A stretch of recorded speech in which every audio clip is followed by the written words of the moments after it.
Her voice cut through the room, sharp and loud enough for everyone to hear. She's filthy. She's ungrateful. The words sliced through me like glass. The chatter died instantly, and all that remained was her smile.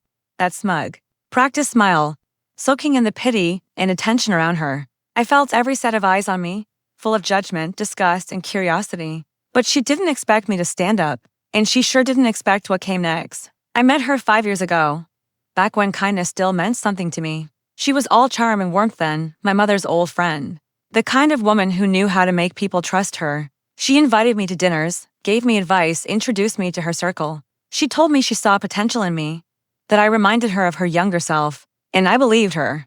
God, I really did. She guided me through everything, work, relationships, even how to deal with people like her. I trusted her like family, maybe more than that, until the day she introduced me to him. It started with small things, his slow replies, her endless praise of him, the little glances she thought I wouldn't catch. Then came the invitations I stopped getting, the sudden coldness that followed. I brushed it off at first. People get busy, right?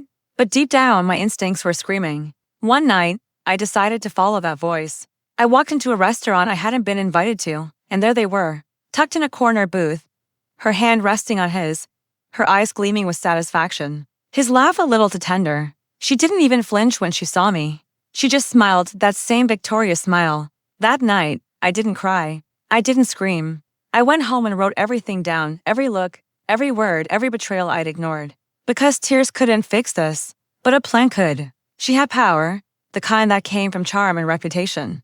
People believed her before they'd ever believe me. That was her game, influence and control.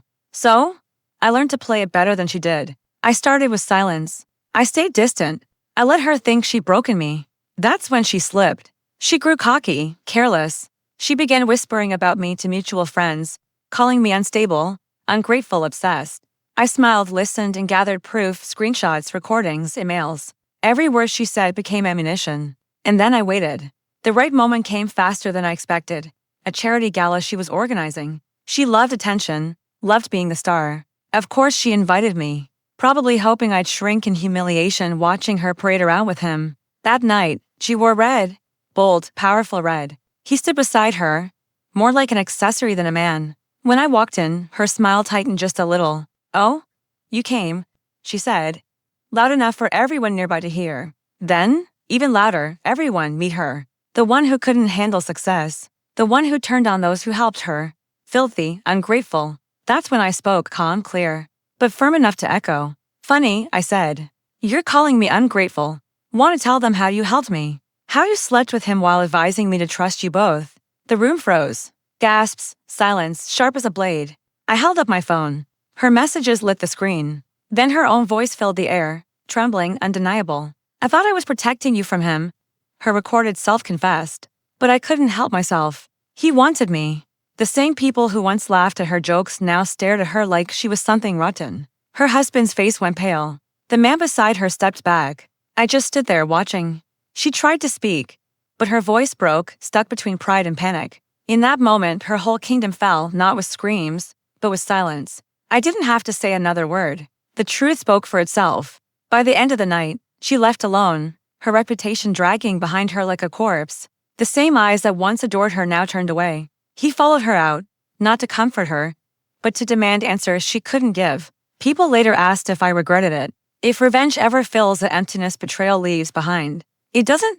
It just clears the air so you can finally breathe again. I don't hate her anymore. Hate was what she wanted, proof she still mattered. Now, she's just silence in my memory. A ghost with a warning. That night, as I walked out of the gala, I didn't look back. The whispers followed her, not me. And for the first time in years, I didn't feel small. I didn't feel weak. I felt clean. Because shame, after all, was never mine to carry.